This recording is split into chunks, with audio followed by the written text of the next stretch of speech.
We're heading out today to Hughesville, Missouri to look at the largest Osage orange tree in the state. You know, it's a beautiful day out today.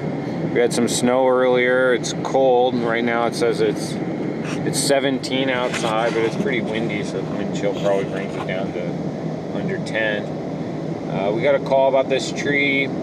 They'd recently pruned it, removed some branches from the house, and there's a big crack that I guess has been there for a long time. So I'm gonna go figure out how bad this crack is, use a tomography unit on there, and let them know if the tree's structurally stable. I'm guessing without seeing the tree, we're probably gonna be looking at doing some reduction pruning and installing some cable support system. So we've got to figure out if the base of the tree is strong enough to hold a cable support system, because those cable support systems are great, but they do kind of change the way that the trees naturally deal with wind, the way that they move. So you always want to try and minimize them constricting tree canopy, because these trees need that that dynamic movement to dissipate wind forces. So we're going to check it out. Here's the property of the house that we're looking at, their tree, and it's that large tree in front. Gosh, that thing is huge. So here at our tree, and somebody's came here and made some cuts, done some stub cuts, some rip cuts maybe over there. We talked to the client about partially putting a cable in. Here's what the base of the tree looks like. And we've also talked about removing that overextending branch, putting 2 larger cables in, doing some pruning on that side of the tree and maybe a little bit here.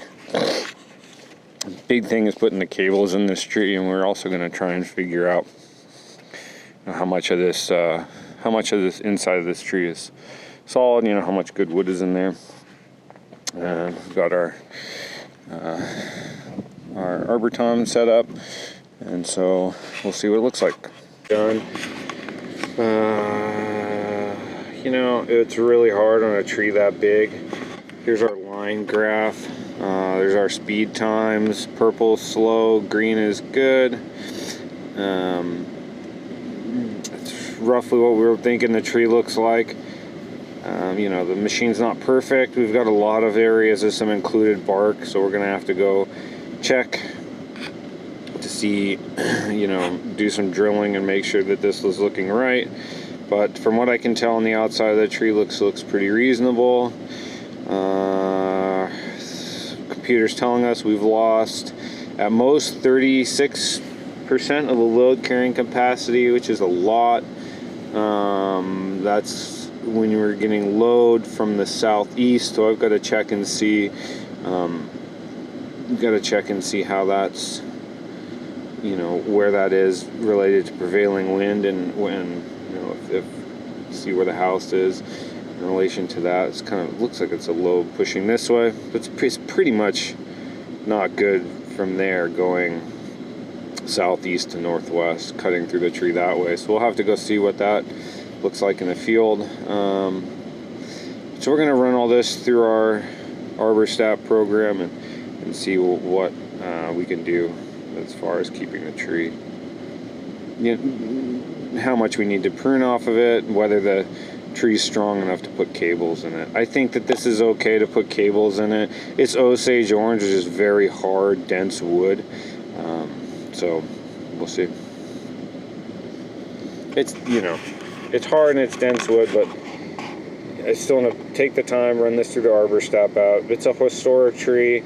It's the largest Osage orange in the state, so we want to make sure that when we tell these people that yes, we can put cables in it, and yes, we can prune it, we want to tell them exactly how much we can prune it, or how much pruning is actually needed. We just want to do what is needed. When you have these big old trees, they've grown the amount of foliage that they have for the size that they are, and that foliage is needed with, the foliage is needed, so when you get the water evaporates out of the foliage, it's pulling water up into the tree. That water is going to keep our fungal growth down, because water with wood in it has less oxygen. Fungus needs oxygen to breathe, so it's going to slow your growth of your funguses down, which are going to rot your wood. So we need to keep as much foliage as we can on the tree, so we really need to find the balance of how much foliage to remove, to strengthen it, how much foliage we need to remove to keep the torsion loads down. Big trees, you're always looking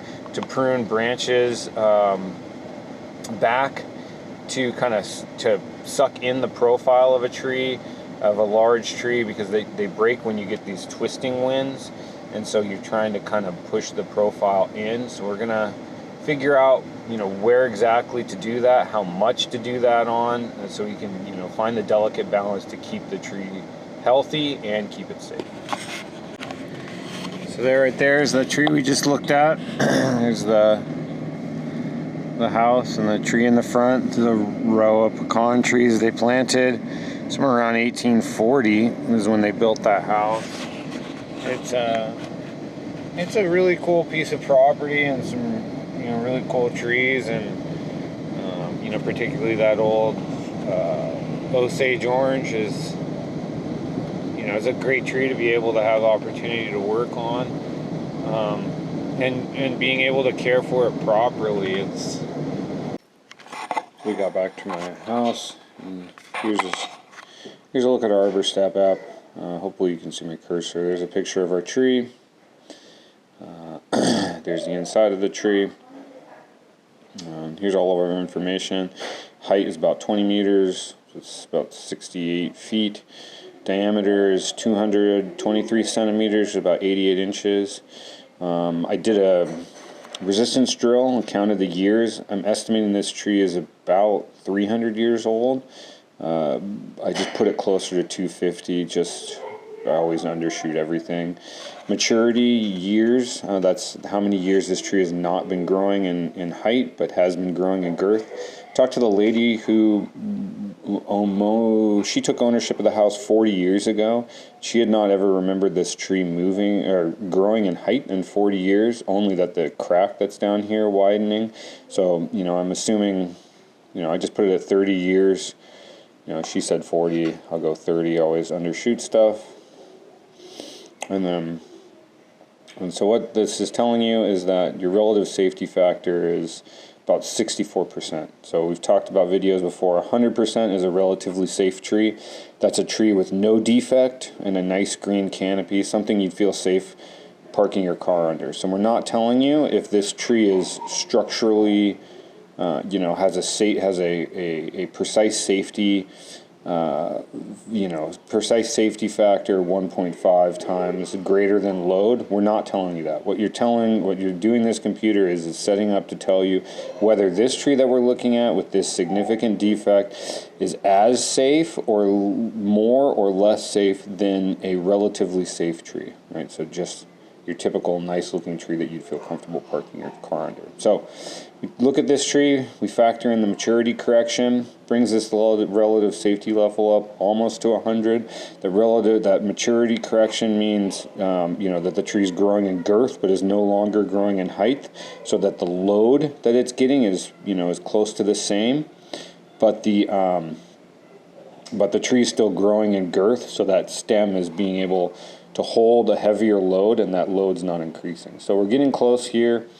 So then, what I go through and I put in is that, we want to prune section 1, which is this section to the right. This is a long overextended branch over their house.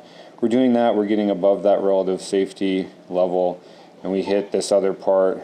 This is removing this lower canopy, kind of, tucking in those two sides of the edges of the tree, and boom, we're getting a relative safety level of 107%. That makes me feel that, like, we do this pruning, we put in a cable, maybe 2 cables, one low right here and one higher right there, kind of loose, just, to help with that excess load that we get in a storm or something like that, and the tree should be good to go. So that's what we're going to tell the client. Do some pruning. I'm going to send the client this. We've went over what it all means, and so they'll be able to figure it out. And they'll be able to give it to their mother-in-law and be able to show her the tree's safety, because the tree's relatively safe. It's in a good shape. So, yep, that's where we're gonna go from here.